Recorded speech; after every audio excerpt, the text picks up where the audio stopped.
We're back with Michael Doster, Master Roaster of Radio Roasters in Avondale Estates, Georgia. And right now we're going to talk about perhaps one of the most important processes in basically bringing the bean to the cup, and that's roasting. Michael, I want you to walk us through the entire process, if you could. Well, the first thing we do is we source the coffee. I mean, I think that's something that's sort of left out. The further I get into roasting and I get into this business, I realize that it's probably the most important part of the roasting process. Sourcing good quality coffee. If you're starting out with something that's not good quality, it's going to be really hard from a manipulation standpoint with this roaster to make it taste better. We'll start with really good green coffee. We're going to weigh it out. We're going to use the same weight for every time to do a consistent batch. So we'll put it up here, up top on the hopper. After preheating it for a while, just like you would if you were cooking something in an oven, you want to have it at a set sort of consistent temperature. And so usually for most coffees, we're going to do around 400 degrees. And basically we're going to do what we call charge. So we basically open up the hopper and it allows the green coffee to go down in to the roaster.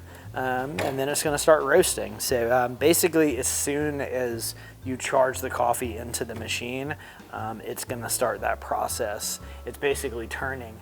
And the main reason why it's a drum as opposed to just like laying in there flat is because we're kind of trying to keep it in constant motion using conduction and convection to cook it. It runs about 15 minutes to roast for most batches, and it's really a fairly simple process in terms of just we're applying heat and we're changing how much heat we're giving at different points, and then we're changing how much airflow. We want the end result to be a really clean cup. And so we basically profile is what they call it. So we sort of try to follow the same sets of, we'll do a heat application at this point, and then we'll do this much of a heat down at another point. And the reason for that is like we're trying to have the end result taste the same every time. So, for when we're profiling a coffee, we may be looking for a certain amount of sweetness. So we may, from a development standpoint, like how long we're actually going to be roasting, we might push that a little bit more. And what we're trying to do is increase that caramelization, get a little bit of more sweetness out of the cup. And on the other end, let's say, we've done something and the heat application is a little too much. Maybe it's something that's low density and it just can't handle the heat right, then we might have to decide to sort of back that off. So all the profiling, basically, we're just trying to get the most out of the beans when they come in.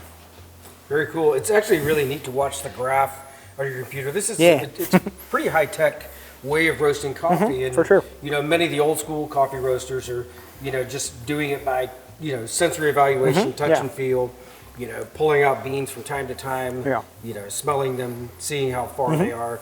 And that's it's not a bad way to roast coffee. No, of course, certainly not. But I love the fact that as things improve, and it's true of most processes. Whether it's brewing beer, wine making, coffee. I mean, we're sous vide meats now. And it's just fascinating to see how far along it's come, and to see how technology is actually improving the consistency in the way that you roast coffee. When I first started roasting, I did a lot more sensory stuff to understand just the process that it goes through and going from green to brown and how quickly that happens and what it smells like and just all those little things. And then over time, repeatability, you get used to certain origins, how they react to heat, the time of the year, even like the ambient temperatures, like is it really cold in here, is it the winter, like coffee roasts very differently in the winter than it does in the summer, and just kind of going through all that kind of stuff, it becomes a very consistent, methodical process. So after it's roasted in the drum, Michael, it's then got to come out and be cooled. Yeah, so this is actually called the cooling tray. So basically, once we've got it to the temp that we want, which is usually roughly around 400 degrees, it's ready to come out. After you then refer to it as the drop. So when you put the coffee in, it's the charge. When it comes out, it's called the drop. And so what's super important in coffee is to cool it fast. And so the way this cooling tray works on this roaster, which drum roasters is what most small artisan roasteries use, it's basically pulling air through. It's got an impeller and a fan on the inside, and it's pulling the room temperature air through that 400 degree pile of bean. And so you want that process to happen pretty fast, otherwise it affects in-cup quality. So if it takes a long time and it slowly gets cool, then you're gonna end up with a much more muted, less nuanced cup of coffee. So it's very important to cool it and to have the right machines to do it. So once again, it's completely tied to the green you're sourcing. So if you're, if you just found some old green somewhere in your, so it's probably not gonna taste that good. But if you're able to get quality green, sky's the limit on what you can produce at home. Nothing's more important than the quality of what you start with. Yeah. Your coffee can't be better than its origin Yep. and the quality of that bean. Yeah, exactly.